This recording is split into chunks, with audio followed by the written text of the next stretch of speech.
Ahora damos gracias al Señor por este día hermoso.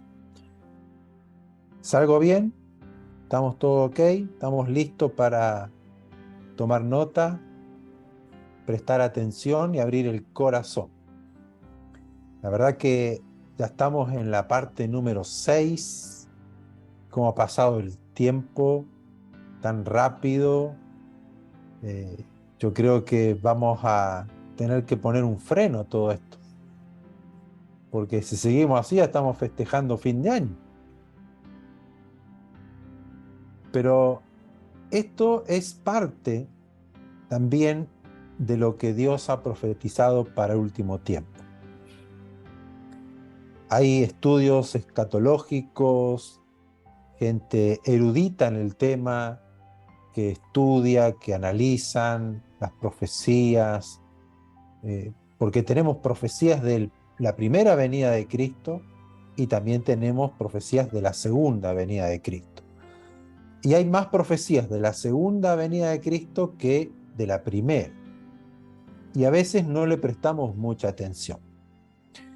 Pero el tema con las profecías, con el Apocalipsis, por ahí nos confunden, hubieron muchas interpretaciones, algunos que sí, que el otro que no, que el otro más o menos. Entonces hay una multiplicidad de enseñanzas, de interpretaciones o de visiones acerca de la segunda venida de Cristo, pero lo que hoy nosotros nos ha convocado, que Dios ha puesto en mi corazón de hace ya unos meses atrás, es ver la iglesia en el último tiempo. ¿Qué habla Dios de la iglesia? Y por eso que nos centramos en algo que no tiene mayor interpretación, más que solamente observar a la sociedad. Y estuvimos hablando de la iglesia. La iglesia es la esposa de Cristo. La iglesia es el edificio, es la morada, la casa, el templo de Dios. Hemos hablado de que la iglesia es el reflejo, la representación de Dios en la tierra. Así como Cristo es, debemos ser nosotros.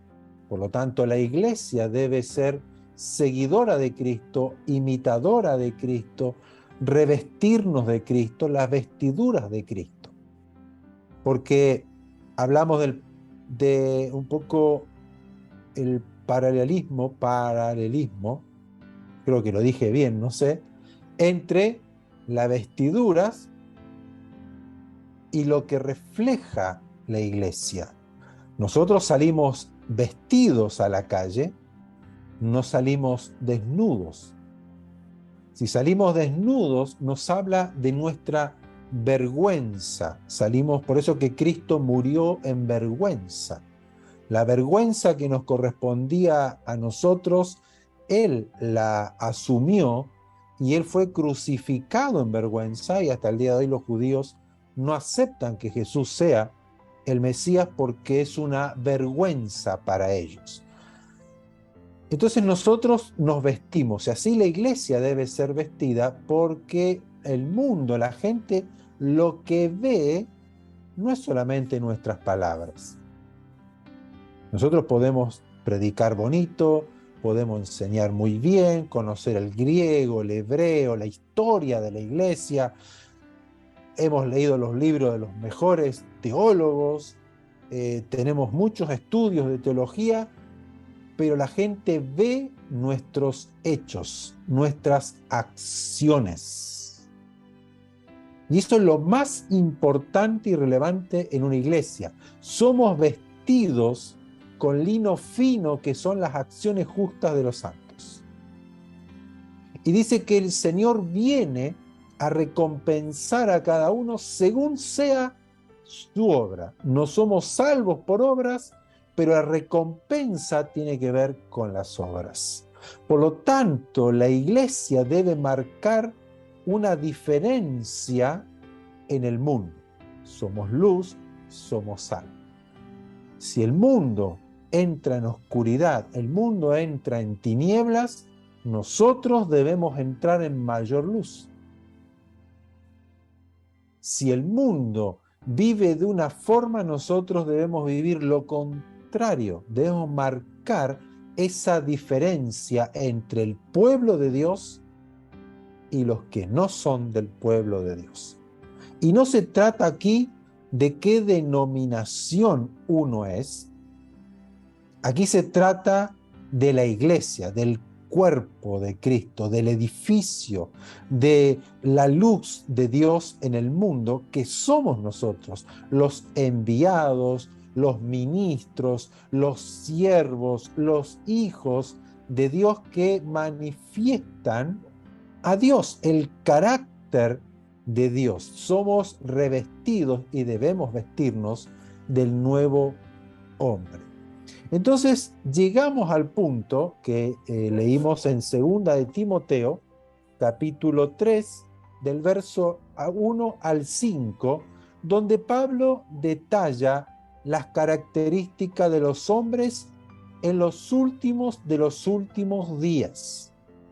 Él dice en el verso 1, también debes saber esto, Timoteo, esto es real, esto es verdadero, Timoteo, debes conocer que en los postreros días o en los últimos días vendrán tiempos peligrosos. En los últimos días, esa palabra postreros días habla de cuando ya no hay más tiempo, es el último día. Se nombra o se utiliza esta palabra cuando es el último día de la semana, el último día del mes, o también en un lenguaje náutico, cuando es el último puerto de navegación. Ahí se termina, se llega, se pone el ancla y se terminó el recorrido, por decirlo así. Entonces él dice, en esos últimos días, cuando ya todo esté por terminar, el último puerto, el último día de este sistema en el mundo, serán días peligrosos. Esa palabra peligrosos habla de tiempos de confusión, tiempos de angustias, tiempos de estrés, de opresión, tiempos de violencia. ¿Pero por qué? Verso 2, porque habrá hombres amadores de sí mismos, avaros, vanagloriosos, soberbios, blasfemos, desobedientes a los padres, ingratos, impíos, sin afecto natural, implacables, calumniadores, intemperantes, crueles, aborrecedores de lo bueno, traidores, impetuosos, infatuados, amadores de los deleites más que de Dios, que tendrán apariencia de piedad, pero negarán la eficacia de ella. A estos evita. Y hemos hablado ya de varias características y llegamos el miércoles pasado a los ingratos, una sociedad poco agradecida o nada de agradecida, una sociedad de derecho. Tengo el derecho a ser feliz, tengo el derecho a tener esto, tengo el derecho. Por lo tanto, es una sociedad que no agradece, simplemente dice, tengo lo que merezco. Yo esto lo merezco tener una salud, merezco tener una casa, merezco tener un buen trabajo, todo es merecedor. No hay una gratitud en el corazón por el empleador, por la esposa, por el esposo, por los hijos, por el profesor, el maestro, el director. No hay agradecimiento. Usted hace lo que tiene que hacer. Yo entro en un estado de derecho que se llama. Bueno, lo estamos viendo hoy aquí en Chile con la nueva constitución, ¿no? Todo es derecho, no hay agradecimiento de nada, yo merezco tener todos gratis, sin esfuerzo. Por lo tanto, me quedo en casa cobrando mis subsidios. Esa es la mentalidad de un sistema que no es agradecido, ingrato. Entonces, eso ya lo hablamos el miércoles pasado. Hoy vamos a tocar impíos, sin afecto natural, implacables y con la ayuda del Señor llegamos a calumniadores. Ahora, todas estas características que Pablo habla, que esto yo no lo dije, nos dice porque habrá hombres y comienza a detallarlo, no es que hay hombres que son amadores de sí mismos, otros que son avaros, otros que son vanagloriosos, otros que son soberbios, como un salpicón, ¿no? Aquí están los avaros, allá están los soberbios, acá está el vanaglorioso, acá está el ingrato, no. Es una sociedad en conjunto donde habrá hombres que tienen todas estas características o la mayoría de ellas. No es que, esta persona es soberbia, es de los últimos tiempos. No, porque soberbio siempre hubo. No, este es calumniador, estamos en los últimos días. No, calumniadores siempre hubo. Aquí Pablo hace referencia a una sociedad donde los hombres tendrán estas características en su personalidad. Es una persona, una sola persona, que contiene todas estas características. Es amador de sí mismo, es avaro, es vanaglorioso, es soberbio, es blasfemo, es desobediente a los padres, es ingrato, es impío, sin afecto natural, es implacable, es calumniador, es intemperante, cruel, aborrecedor de lo bueno. Es la persona, es el carácter del hombre de los últimos días. Entonces hoy podemos llegar a ver a una persona que es amadora de sí mismo, que piensa a sí mismo, como lo hemos detallado, que esa misma persona también es avara, que es vanagloriosa, que es soberbia, que es blasfema, que es desobediente a los padres, que es ingrato, que es impío. Y tiene todas esas características la persona. Y lo estamos viendo multiplicado en la sociedad, en el mundo. Por lo tanto, esto no tiene una interpretación teológica, escatológica, científica. Simplemente es observar a la sociedad y darnos cuenta que efectivamente estamos en el último puerto, que esto se termina. Y ya estamos, más de esto no va a haber. O sea, ya llegamos al último puerto. Por lo tanto, lo que nos espera es que el Señor venga a tomar a su iglesia y comience luego lo que habla el Apocalipsis de los juicios a las naciones. ¿Por qué digo esto? Porque los juicios de Dios nunca van a venir porque solamente hay 10 que son soberbios, que son altivos, que son vanagloriosos, que son blasfemos. No. Lo vemos cuando Abraham le pregunta al Señor, dice, pero tú vas a destruir a Sodoma habiendo 100 justos. Y dice, no, luego 50, luego 10, y como no había ninguno, Dios destruye la sociedad, porque la maldad llegó a su punto cúlmine. Y tenemos el ejemplo que Dios toma a Lot y su familia y los saca de ese lugar para ejecutar los juicios. Y le dice Dios, no emitiré juicios, no derramaré mi juicio hasta que Lot y su familia sean quitados. O sea, en la sociedad del mundo, Dios no va a soltar los juicios hasta que la iglesia sea quitada, los justos, los santos. Amén. Entonces, vamos a hablar de los impíos, porque vamos a tener personas, hombres, mujeres, con todas estas características. Por lo tanto, nosotros venimos diciendo que la iglesia debe marcar la diferencia. Somos lo contrario. ¿Qué es impío? Una persona impía es una persona que no tiene piedad, no cree en Dios, no solamente que no cree en Dios, sino que es una persona que falta al respeto, a lo sagrado, sin temor de Dios y cree que es superior. No necesito a nadie más. Y todo lo que sea Dios, o todo lo que sea santo, todo lo que sea puro, en cuanto a las Escrituras, en cuanto al Señor, a lo sagrado, ellos lo pisotean, se burlan.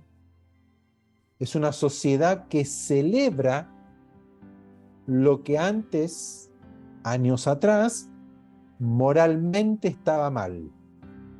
Hoy se celebra, se considera algo bueno. Es una sociedad que ridiculiza todo lo que sea sagrado, santo o religioso, menosprecian las enseñanzas de la Biblia. O sea, yo no necesito nada de ese libro, todo lo que ahí está es arcaico, es de las cavernas, lo ridiculizan, se burlan. Esa es una persona impía, sin temor de Dios, constantemente ridiculizando lo que es sagrado. Ellos lo menosprecian, lo pisotean, no lo toman en cuenta, lo rechazan y ellos no aceptan nada que sea absoluto. Por ejemplo, si yo les digo a ustedes que tener relaciones sexuales antes del matrimonio es pecado, eso es una ridiculez, eso es una estupidez, eso es de los cavernícolas, eso no es. Dios no existe, esto es una estupidez de ustedes. No existe lo que es santo, lo que es sagrado, lo que es puro. Lo que hace años atrás nuestras abuelas, que tenían el pudor, donde no siendo religiosas, ni siquiera a lo mejor yendo a la iglesia, personas que en su sociedad, por su moral, no se hacían ciertas cosas, o si pasaba algo, ay, lo que hizo, mira lo que ocurrió, ay, quedó embarazada antes de casarse, ay, cómo esta persona le fue infiel a su marido o a su esposa, y era un escándalo moral. Hoy eso es un festejo. ¿Quién no lo hace? ¿Quién se va a cuidar? ¿Quién se va a guardar? Da lo mismo. O sea, es una sociedad que no toma en cuenta los principios básicos de las Escrituras. Esto lo vemos a nivel mundial. Los gobiernos hoy ya no toman en cuenta, y muchos ya ni siquiera juran con la Biblia. Lo hemos visto en tiempos atrás. Acá muchos de los presidentes que subieron no juraron, sino que prometen. No juran la Biblia, no tienen un respeto absoluto por lo divino, por lo de Dios, por la Biblia, por lo religioso. Esté mal o esté bien. Estoy hablando de que ya eso no existe para ellos, sino que ahora existe mi propia capacidad. Yo soy superior, no necesito de un Dios, yo tengo la moral que quiera. Y mi moral es buena, por lo tanto no necesito que nadie me diga lo que es bueno y lo que es malo. Eso es una sociedad impía, hombres impíos. Ahora, nosotros, como iglesia, como hijos de Dios, cuando vemos que la impiedad avanza, que la impiedad crece, nosotros, mientras vemos que el mundo celebra lo impuro, lo pecaminoso, y que quiere establecer su estilo de vida desenfrenada, desordenada, sin principios, sin nada, ¿qué vamos a hacer nosotros como iglesia en los últimos de los últimos días? Todo lo contrario, es donde nosotros debemos santificarnos aún más, ser más reverentes hacia nuestro Dios, temer al Señor, conocer más su palabra y ponerla por obra.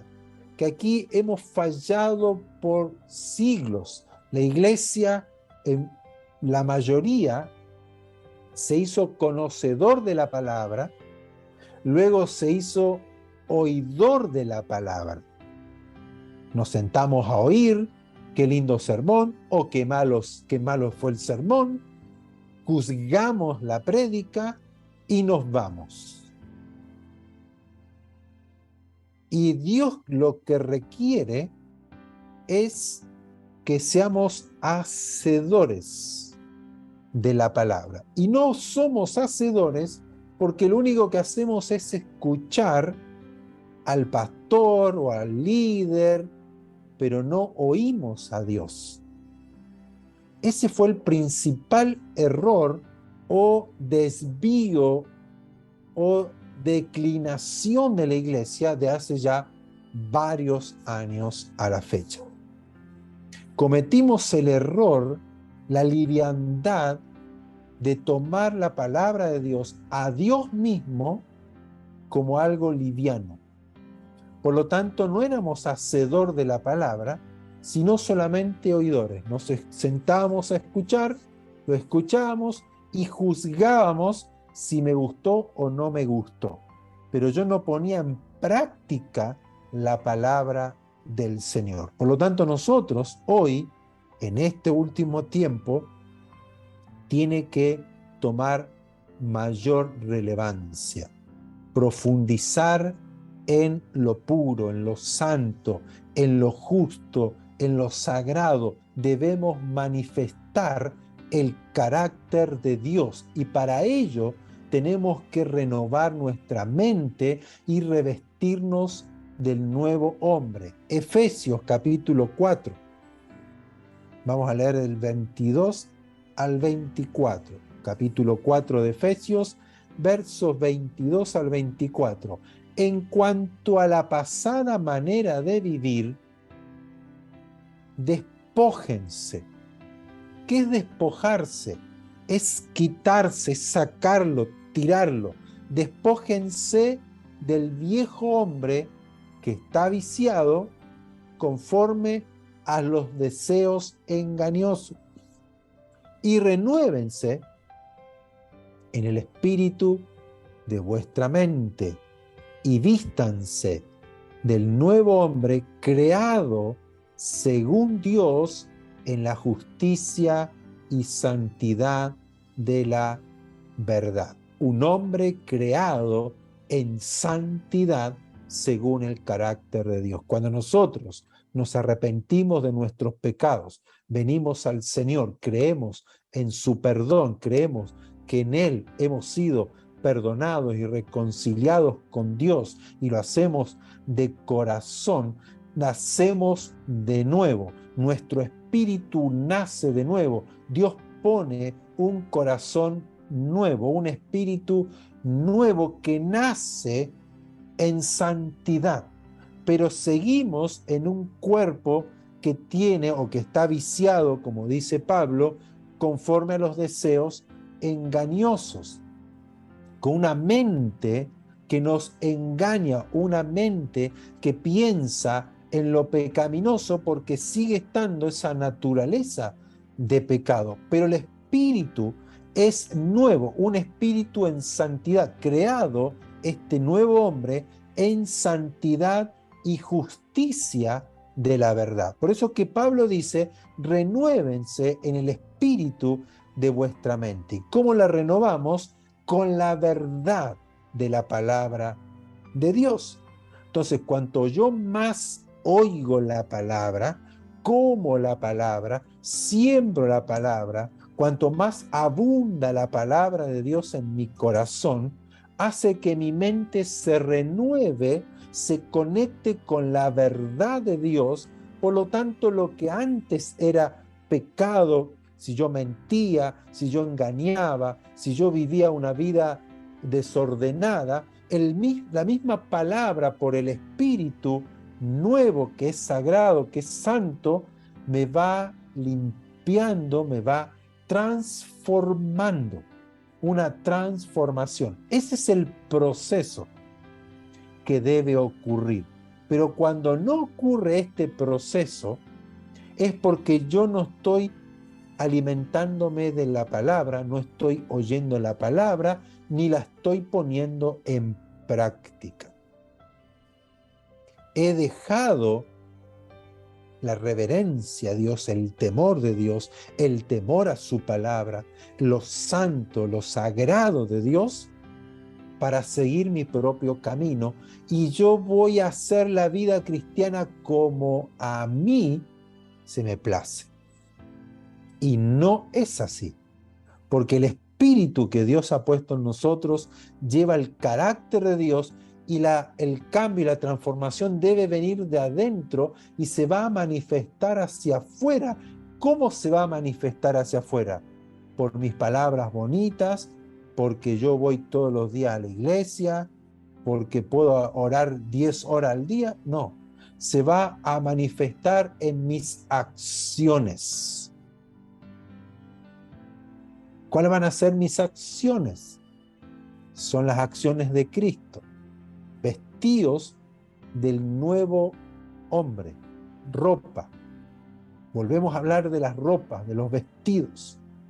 Es lo que ve la gente. No dice, bueno, hablen ahora conforme al nuevo hombre. No, no, no. Vístanse. Y las vestiduras son nuestras acciones, lo que yo voy a manifestar. Humildad, hemos hablado de todo esto, ¿no? Humildad, sencillez, servicio, amar al prójimo, ¿no?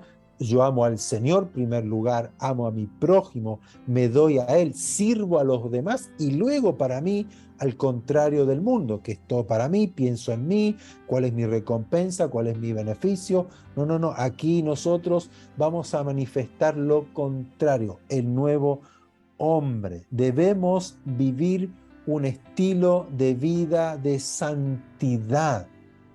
Todos mienten, yo no. Todos engañan, yo no. Todos roban, yo no. Todos son corruptos, yo no. Nadie tiene temor de Dios, nadie cumple yo sí. Nadie ya ora, nadie ya le pide al Señor, yo sí, y aún más. Nadie le canta alabanzas al Señor, todos son blasfemos. Yo alabo al Señor de día y de noche, le canto a Él. Nadie lee la Biblia, nadie le da importancia a la Biblia. Yo sí, y aún más todavía. El que es impuro, sea impuro todavía. El que es injusto, sea injusto todavía. Pero el que es santo, santifíquese todavía. Y el que es justo, practique la justicia todavía. Por lo tanto, una sociedad con el carácter impío, debe haber en nosotros un carácter de santidad. Eso se tiene que ver en nosotros. Luego dice, sin afecto natural. Una sociedad de hombres sin afecto natural. El afecto natural tiene relación a la familia. Es sin amor. Es un corazón duro con la familia. Esto habla más relacionado, está más íntimamente relacionado entre padres e hijos. El afecto natural nos hace amar a nuestros hijos, guiar a nuestros hijos, enseñarles a nuestros hijos, pasar tiempo con nuestros hijos, darle la validez que ellos tienen para nosotros, el cuidado que ellos necesitan. Sin afecto natural es lo contrario. Padres que no aman a sus hijos, padres que son golpeadores de sus hijos, abusan de sus hijos, manipulan a sus hijos, abandonan a sus hijos. Padres que ven a sus hijos como un estorbo para cumplir sus sueños. Una sociedad donde vemos a los hijos golpeados, niños abandonados, niños abusados, niños sin una dirección, donde vemos que los niños lamentablemente los retiran de su familia porque no están seguros con sus propios padres y los llevan a otro lugar, ¿no? O puede ser aquí como el Sename, que ya lo van a retirar, que ya no está más, pero como un Sename, como un hogar de niños, o como lo querramos llamar, para protegerlos, y ahí mismo también la gente de ahí abusa de los niños. Por lo tanto, es una sociedad sin afecto natural. El afecto natural está relacionado con los padres y la relación con sus hijos. Es una sociedad sin amor por la familia. También vemos que los hijos abandonan a sus padres, maltratan a sus padres, lo vimos el miércoles pasado, desobedientes a los padres. No hay afecto natural. Es natural amar a sus hijos, proveerles, ayudarlos, guiarlos, sostenerlos, apuntalarlos. Pero vemos una sociedad que no tiene ese afecto natural. Perdieron el afecto natural. La iglesia, los hijos de Dios, nosotros debemos marcar esa diferencia. Tenemos que ser afectuosos, debemos tener una familia unida, una familia que respetan a los padres y los padres bendicen a sus hijos, los padres guían a sus hijos. Podemos reprenderlos, podemos tal vez usar la vara, como hablamos, pero es con un amor, es para enderezarlo, es para guiarlo, es para marcarle el camino, para que formen ellos un carácter firme, justo, santo, bueno, con amor, con dedicación, con humildad. Y nosotros tenemos que estar como padres con ellos, y los niños deben criarse con el respeto a sus padres, con el respeto a sus abuelos, con ese amor natural que tenemos. Porque no estamos hablando del amor de Dios. Aquí no habla de que no tendrán amor de Dios. Habla de sin afecto natural, lo natural que lleva un padre o una madre. Hoy una madre aborta a su hijo, lo mata antes de nacer. No le interesa. Esa cosa que está ahí no me interesa, no la quiero. Y es su hijo. O sea, una sociedad donde celebran y aplauden y se emocionan por la ley de aborto. Abortemos, matemos a los niños, no me interesa. Yo quiero vivir mi vida como yo quiera. No quiero un estorbo, no quiero una carga, no quiero algo que a mí me quite el tiempo para desarrollar lo que yo quiero. Por lo tanto, es sin afecto natural.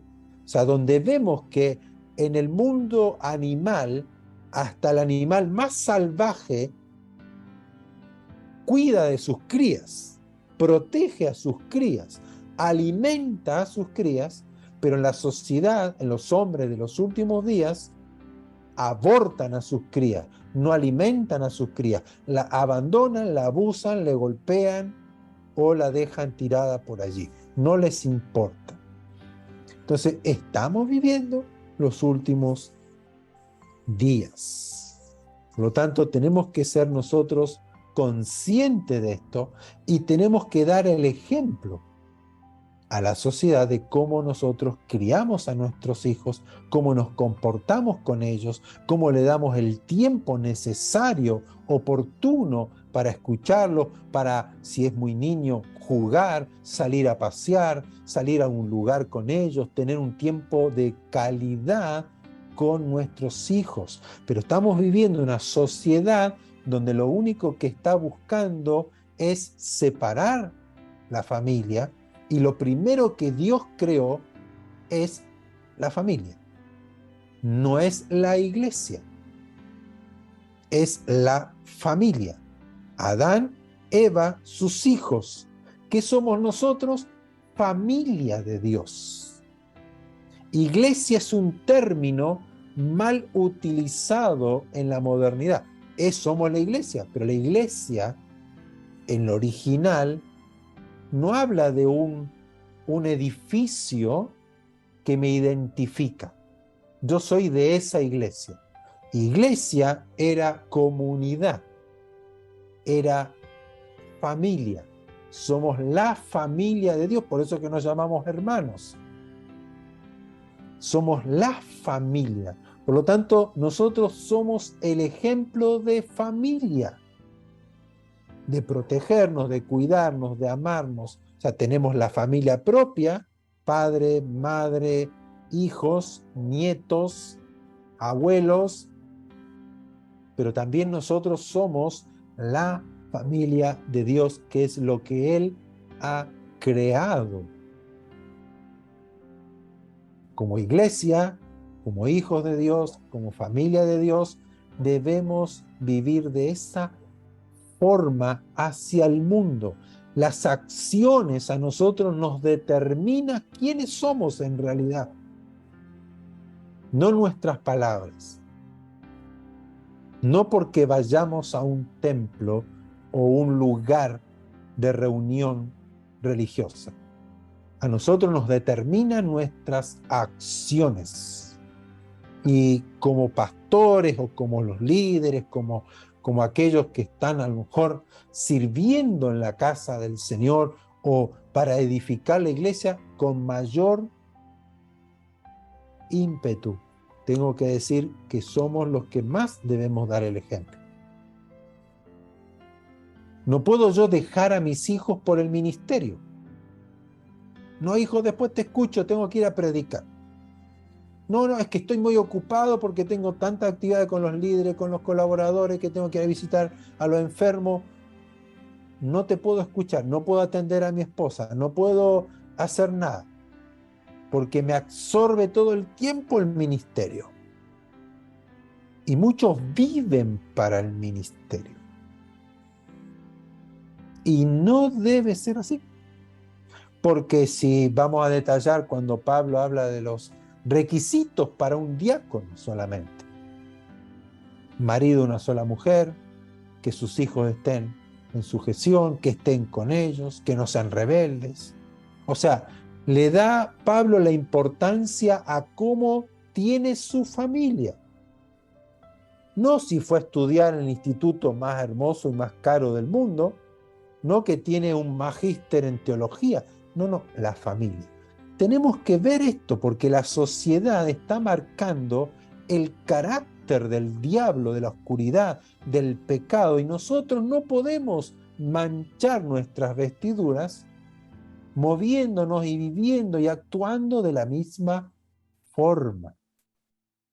Y esto nos da paso ahora a hablar de implacables, hombres implacables. ¡Wow! Se pone cada vez más preocupante el tema. Hombres que no perdonan, hombres que son severos, que son inflexibles, hombres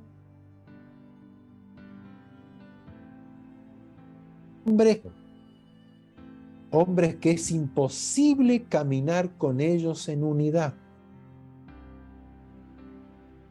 hombres que no se pueden hacer las paces,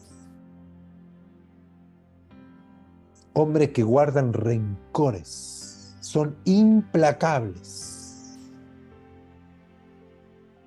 Esto lo vemos en las noticias, los mismos políticos. Soy de esta postura y soy de esta postura. Este me la hizo, este me las paga. Y lo vemos a nivel mundial. Personas que no perdonan. Y si no perdonamos, atacamos.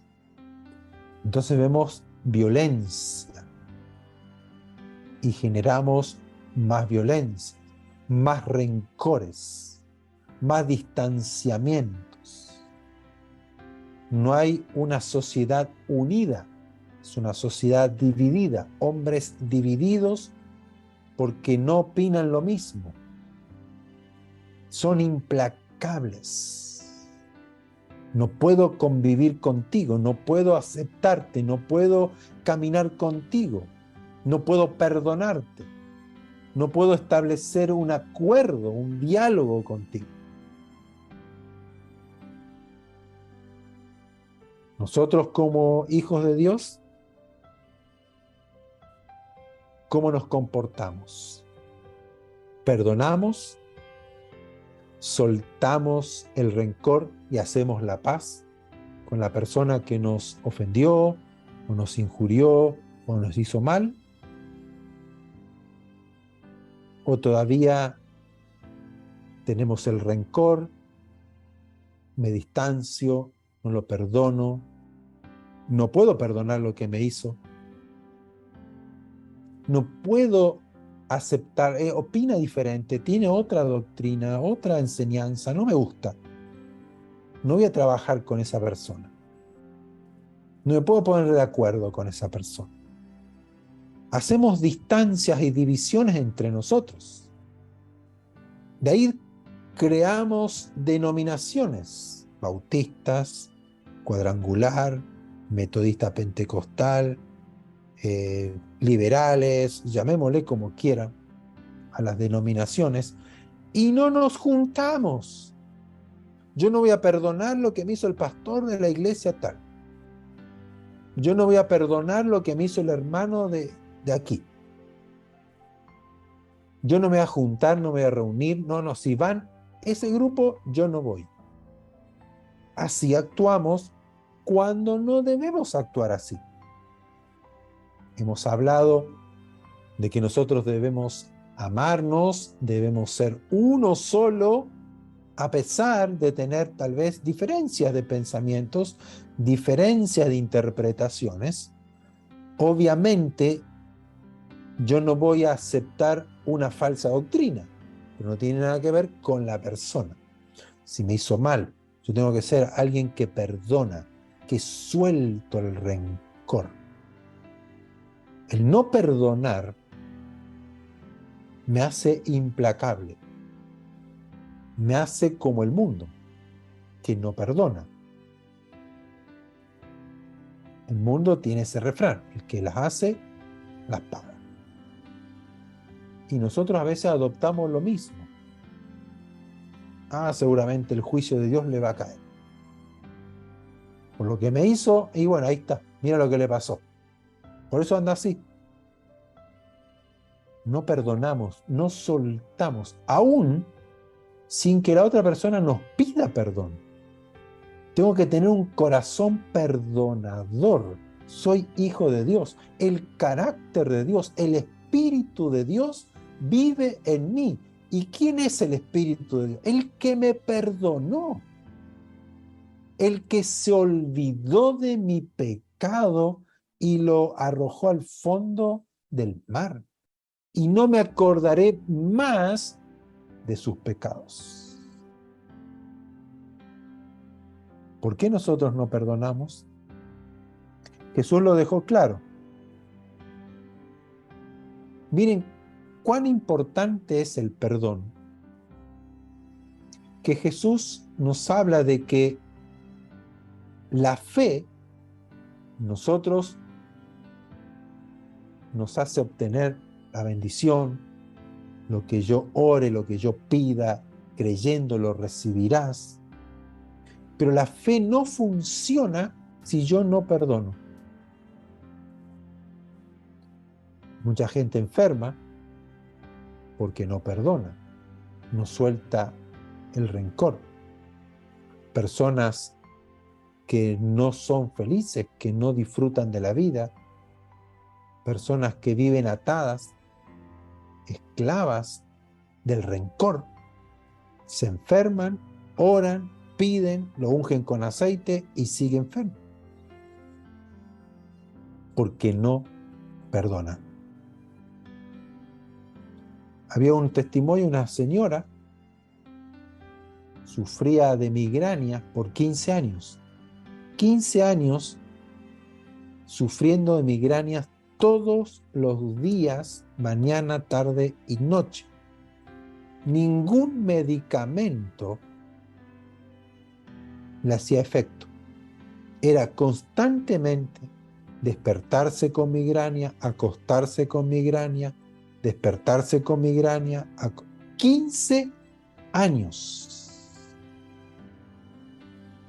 Escuchó una prédica acerca del perdón. Llamó al papá, que por 15 años no lo había perdonado, porque el papá la había abandonado, a ella, a la mamá. Entonces habló con el papá,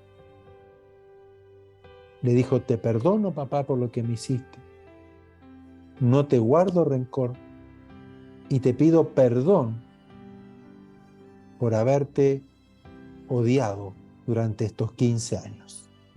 El papá se emocionó, la perdonó, recibió el perdón, se reconciliaron ese día. Al otro día se levantó, se despertó sin ningún dolor de migraña en la cabeza. Y fue algo automático. Y nunca más le vino. Así he escuchado testimonios de personas que sufren de úlceras en el estómago. Tratamientos aquí, tratamientos allá, oración por aquí, oración por allá, ungimiento de aceite y nada, y nada, y nada. Escuchan o les preguntamos: ¿usted tiene a alguien que tiene que perdonar? ¿Usted guarda rencor? Sí, lo que pasa, y cuenta la historia. Bueno, usted tiene que perdonar. Si usted quiere ser sanada, perdone. Y Dios la sanará. Y en ese acto solamente de perdón, de pedirle perdón, de soltarla el corazón, de liberar el corazón de esa atadura del rencor y de la falta de perdón, automáticamente fueron sanados. Personas que sufren de los huesos, artritis, artrosis, reuma. Uno asocia esto a la vejez, asocia a muchas cosas, pero el que odia, el que guarda rencor, dice: seca los huesos. O sea, ese odio o ese rencor que yo guardo, esa falta de perdón, haya sido muy grave lo que nos han hecho. Hace que mi cuerpo se resienta y se enferme. Y hay muchas enfermedades que no son curadas si no hay perdón. Jesús en Marcos capítulo 11, versos 22 y 26, cuando Él maldice la higuera y la higuera se seca, y Él nos da esta enseñanza maravillosa. Versículo 22 al 26. Respondiendo Jesús le dijo: tengan fe en Dios, porque de cierto les digo que cualquiera que dijera a este monte: quítate y échate en el mar, y no dudare en su corazón, sino creyere que será hecho lo que dice, lo que diga le será hecho. Por tanto os digo que todo lo que pidiereis orando, crean que lo recibirán y os vendrá. Y ahí cerramos el mensaje y lo predicamos y lo anunciamos y hablamos y oramos y creemos. Pero él dice: y cuando estén orando, verso 25, perdonen si tienen algo contra alguno, para que también vuestro Padre que está en los cielos los perdone a ustedes sus ofensas. Porque si ustedes no perdonan, tampoco vuestro Padre que está en los cielos os perdonará vuestras ofensas. Así de drástico es esto. Si yo no suelto el perdón como el mundo hace, que no perdona, que maldice, que guarda rencor, que te va a hacer el daño, que te va a hacer la vida imposible por lo que hiciste, no te va a hablar nunca más, no te va a perdonar, te va a aislar, te va a borrar, te va a eliminar de todos sus contactos, no perdonan, no se perdonan entre ellos, hay división, hay peleas constantemente, nosotros debemos ¿qué? Ser diferentes. Que el de afuera vea cómo perdonaste a esa persona, a tu papá o a tu mamá o a tu pariente o a tu jefe o a tu compañero, lo que te hizo. Te echaron del trabajo por culpa de ese. Te bajaron el sueldo, te separaste porque te engañó, y un sinnúmero de cosas que nos hayan podido hacer. Y nosotros, si no perdonamos, dice que nuestro Padre tampoco nos perdona. Por lo tanto, la sociedad de este tiempo no es perdonar, es implacable. Por lo tanto, nosotros no debemos ser así. Debemos ser perdonadores. Y llegamos, gracias al Señor, a calumniadores. Calumniadores. La palabra calumniador en el original griego es diablo, que de ahí se deriva la palabra diablo. ¿Quién es el diablo, no? Nosotros, ¡ay, que el diablo, que el diablo! Bueno, a veces nosotros calumniamos, somos también diablo. Es una declaración, ¿no? La calumnia es una declaración maliciosa, ideada para hacer daño o difamar a una persona,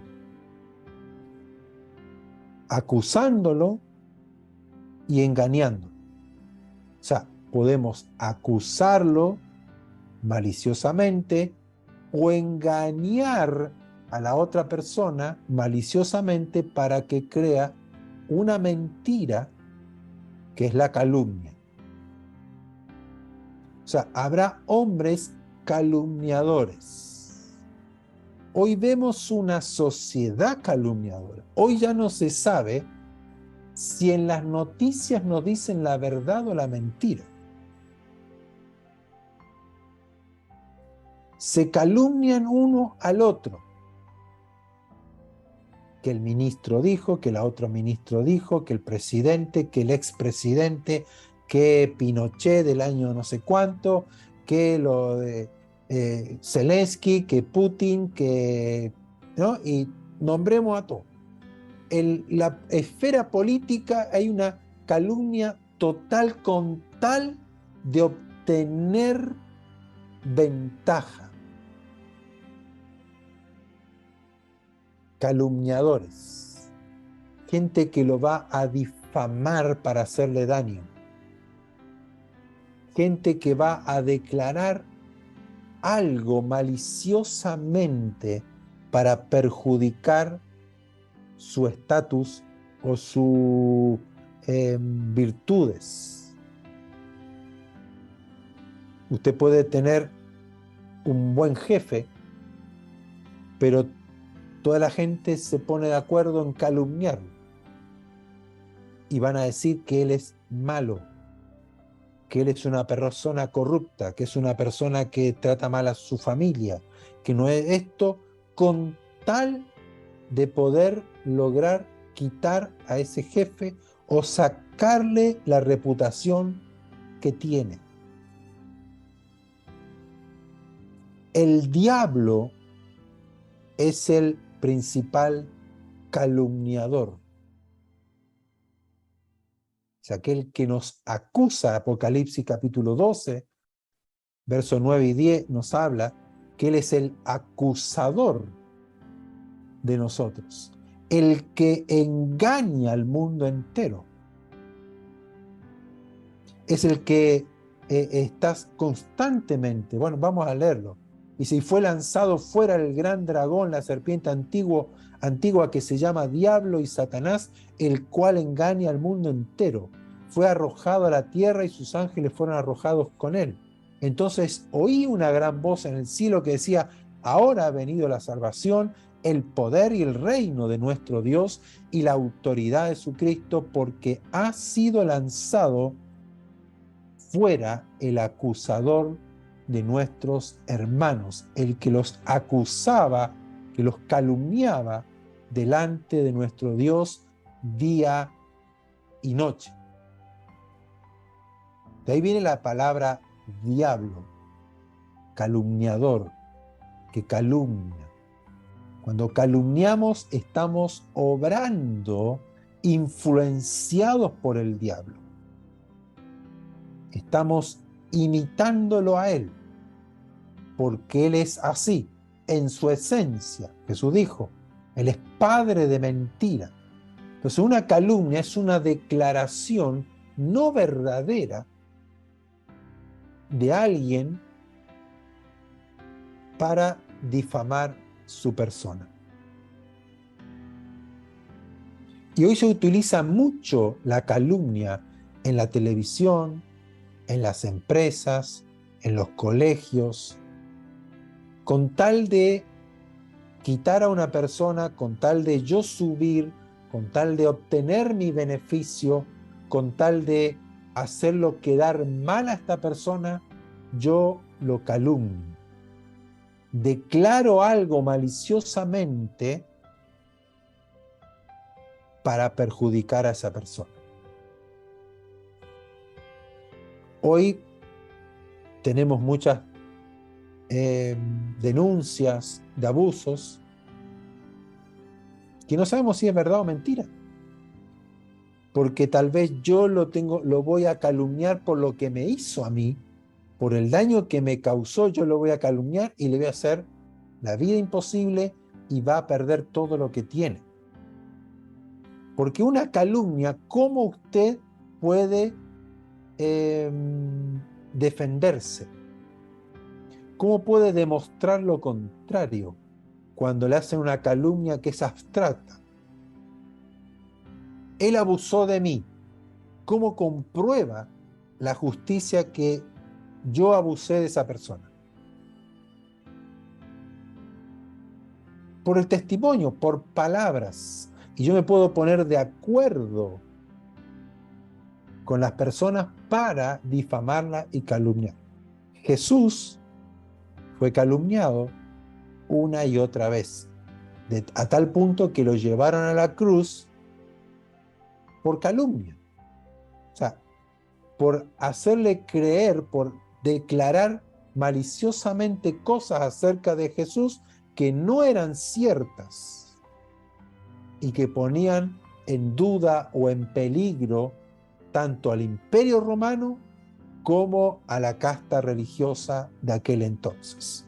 Por lo tanto, la única forma que había de poderlo acusar era calumniándolo, declarando mentiras acerca de él. O sea, vemos una sociedad hoy calumniadora, hombres calumniadores. A lo mejor le ha tocado a usted algún ejemplo, algún testimonio suyo, una persona cercana. Yo lo he vivido en mi empresa, no en mi empresa, donde yo trabajaba, y lo he vivido dentro de la familia de Dios. Calumniadores, con tal de quitarnos del medio, con tal de desprestigiar tal vez mi integridad o mi buen desempeño. Por lo tanto, está ocurriendo hoy cada vez con mayor frecuencia una sociedad calumniadora. Entonces, nosotros como iglesia, como hijos de Dios, no debemos participar, ni siquiera oírlas. Yo tengo una persona que se sienta a mi lado y viene a hablar mal de alguien que yo conozco, yo tengo que hacerlo callar. ¿Sabes qué? No me interesa, no me hables nada. Si vienes para eso, ahí está la puerta, te puedes retirar. Porque viene influenciado por el mismo diablo, es un espíritu que influencia para calumniar, para difamar, para desprestigiar a una persona. no es para edificación. Y eso lo vamos a ver ahora. En el mundo se ve mucho de este carácter, pero en nosotros debe ocurrir lo contrario. No nos dejemos usar por el diablo. Debemos ser edificadores y no destructores. Nosotros estamos para edificar, para construir, no para destruir, no para derribar. Dios nos puso para edificar el cuerpo de Cristo, edificar la casa de Dios, edificar el edificio del Señor. Estamos para construir nuestras vidas. Lo que estamos haciendo hoy, estamos construyendo nuestras vidas, estamos edificando nuestras vidas con los materiales divinos que Dios nos da para que nuestro edificio se mantenga firme y en pie. Ahora, ¿qué es más fácil? ¿Construir o destruir? Edificar una casa lleva tiempo. Los planos, dónde va a ir la tubería del agua, del gas, la electricidad, los materiales, luego llevar la línea, ir haciendo todos los ambientes, si son 3 dormitorios, el baño, todo lleva un tiempo de calidad. Hay una destreza, hay ingenio, hay esfuerzo, hay tiempo en la edificación de una casa, de un edificio. Hay mano de obra, hay paciencia, ¿no?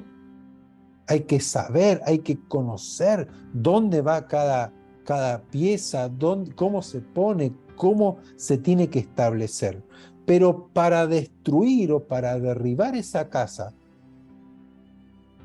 no necesita destreza, no necesita ingenio. Denme un mazo, un combo, y tiramos todo abajo. O una máquina. Entramos y destruimos en un día, destruimos lo que tal vez costó 3 o 4 meses de edificación. Por lo tanto, la calumnia es ese mazo que viene para destruir lo que Dios está edificando. Miren lo que dice Efesios capítulo 4, versos 26 al 32, y ya estamos terminando. Yo puse todos los versículos para que entendamos un poco el contexto. Dice: airaos, pero no pequéis, no se ponga el sol sobre vuestro enojo, no den lugar al diablo. El que hurtaba no hurte más, sino trabaje haciendo con sus manos lo que es bueno, para que tenga que compartir con el que padece necesidad. Ninguna palabra corrompida salga de vuestra boca, sino la que es buena para la necesaria edificación, a fin de dar gracia a los oyentes. Y no contristen al Espíritu Santo de Dios, con el cual fueron sellados para el día de la redención. Quítense de ustedes toda amargura, enojo, ira, gritería y maledicencia y toda malicia.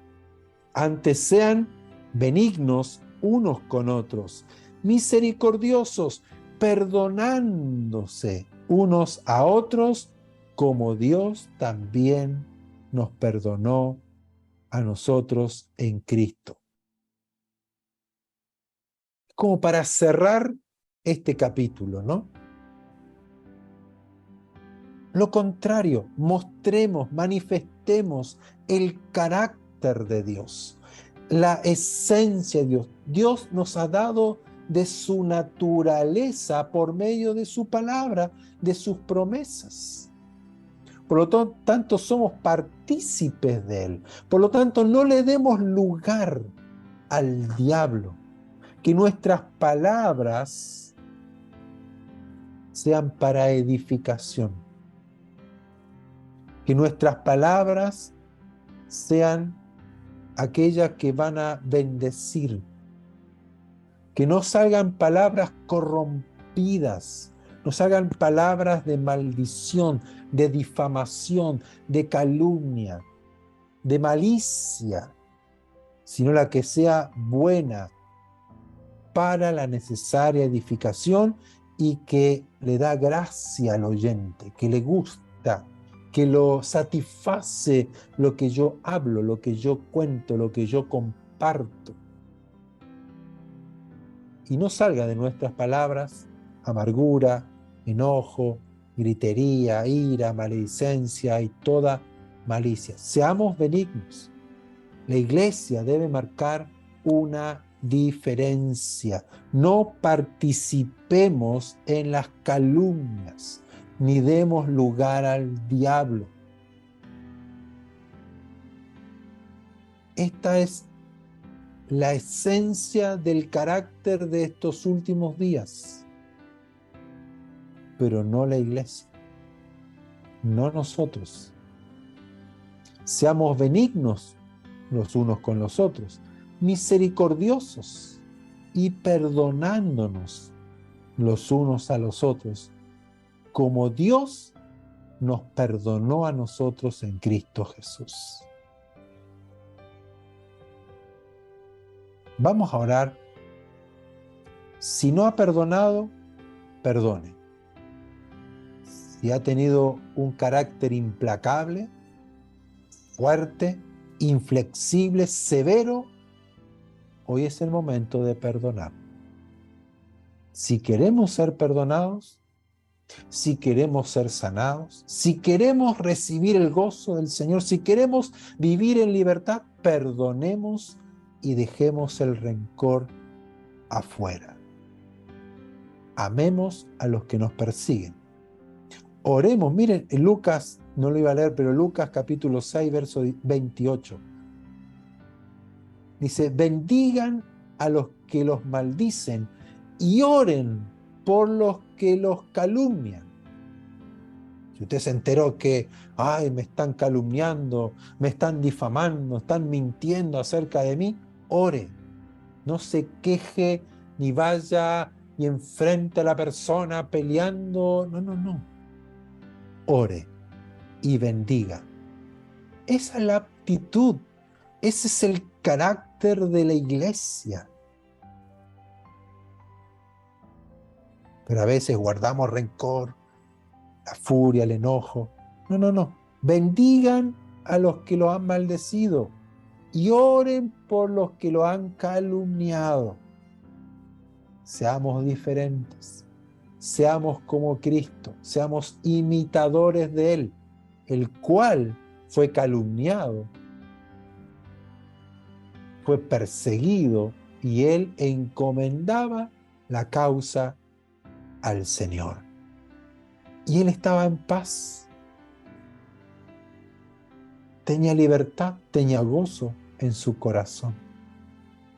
Que hoy meditemos, pensemos si el Señor le está hablando, si el Señor le está mostrando algo, el cual tiene que salir de usted, tiene que cambiar en usted. Este es el momento. Este es el momento. Porque Dios viene. El tiempo se acaba.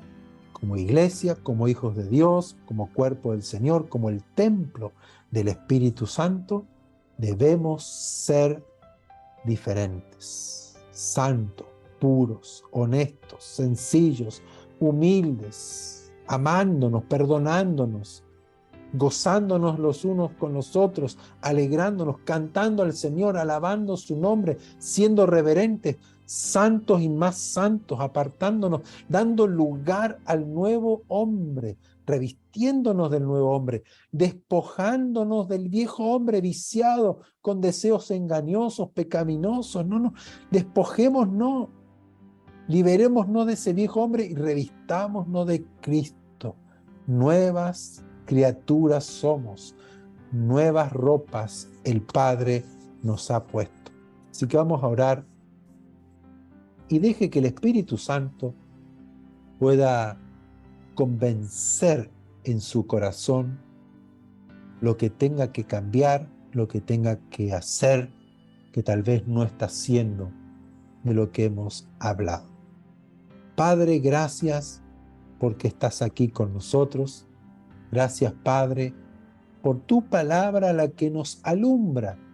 Y sabemos que tu palabra viene cargada, llena de tu amor, de tu consejo, de tu misericordia, de tu sabiduría. Señor, tú eres mucho más sabio que nosotros, y si nos dices que nosotros debemos marcar una diferencia, perdonándonos, amándonos, orar por el que nos calumnia, bendecir al que nos maldice, es porque es para nuestro bien, porque tú ves y tú conoces que es lo mejor para nosotros.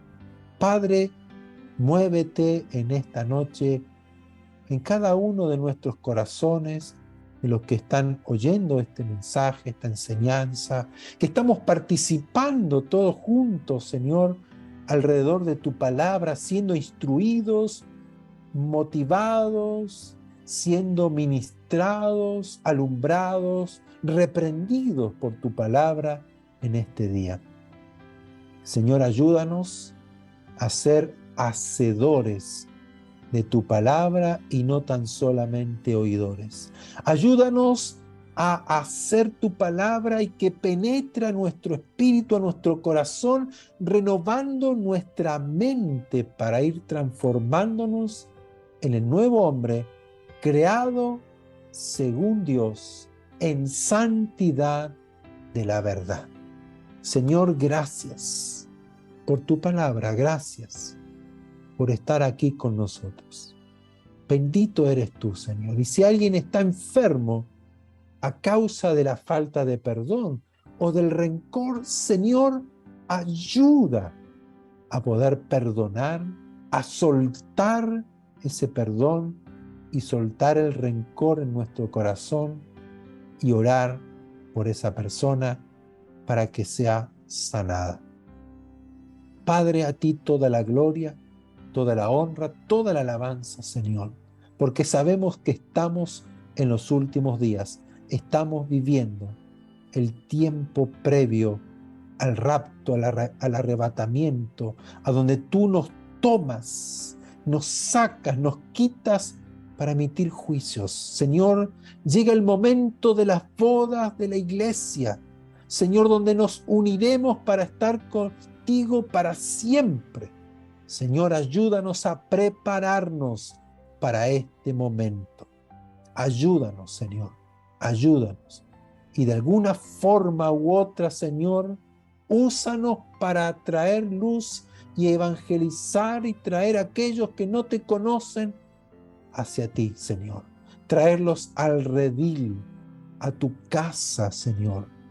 Úsanos, Padre, y que demos nosotros el ejemplo, como Jesús oró, que si ven en nosotros el amor y ven la unidad, el mundo creería. Ayúdanos, Padre, a tener acciones que den testimonio de que tú eres nuestro Dios, el único verdadero, y no hay otro Dios, y eres digno de alabanza, de adoración, el cual tememos tu nombre y tememos a tu palabra, la respetamos y caminamos en fe, siguiendo tus pasos, Señor. Gracias. Toda la gloria, toda la honra, la alabanza a ti en esta noche. Te adoramos, Señor. Exaltamos tu nombre grande, fuerte y poderoso. Santo eres, Señor. Y que en la noche, Señor, tú nos sigas hablando y tú nos sigas ministrando, trabajando en nuestras vidas, nuestra mente, nuestra alma, Señor, porque queremos ser como tú. Gracias, Señor. Amén y amén. Gloria sea el Señor, el cual es bueno, maravilloso, nuestro Dios.